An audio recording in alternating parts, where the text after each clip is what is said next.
Beleza, mais um vídeo aqui do canal Vinícius.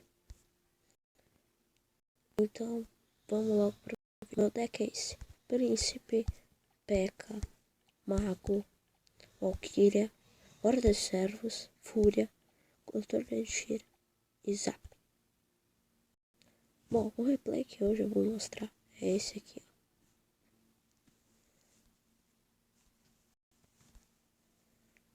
Aqui, o replay é esse. Meu nome é Celtic aqui na minha conta, contra o Felipe.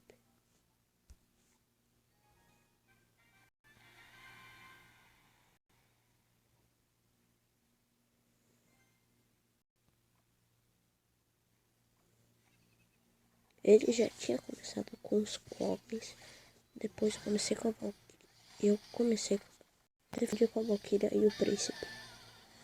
O corredor dele não deu muito certo meu ataque, que foi por brecha com a horda de servos dele, que é o mesmo nível do que a minha, e a minha torre foi levada, por causa que ele já tinha colocado o clone. Se ele não tivesse colocado o clone, eu não teria levado a minha torre.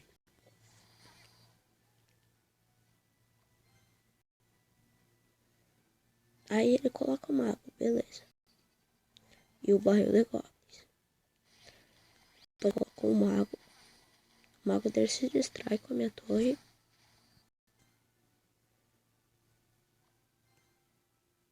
Coloca o príncipe.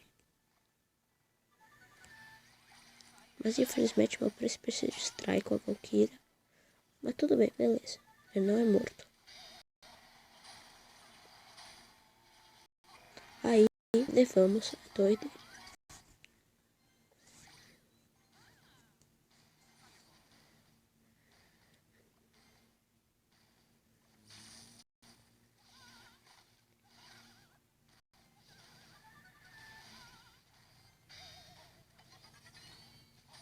E ele coloca o príncipe, coloca o clone do príncipe, mas o clone é morto. Aí eu coloco minha horda de servos.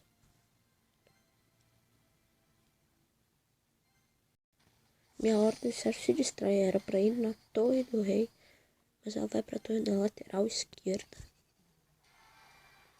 Ele lança o barril do goblin, eu lanço meu mago. Ele lança o corredor. Eu lanço meu príncipe pra defender também. Aí você pensa, deu muita merda. Mas não, eu lanço a P.E.K.K.A e eu acho que dá muito certo esse combo. E depois eu lanço o Zap. Aí, levamos a torre da gente.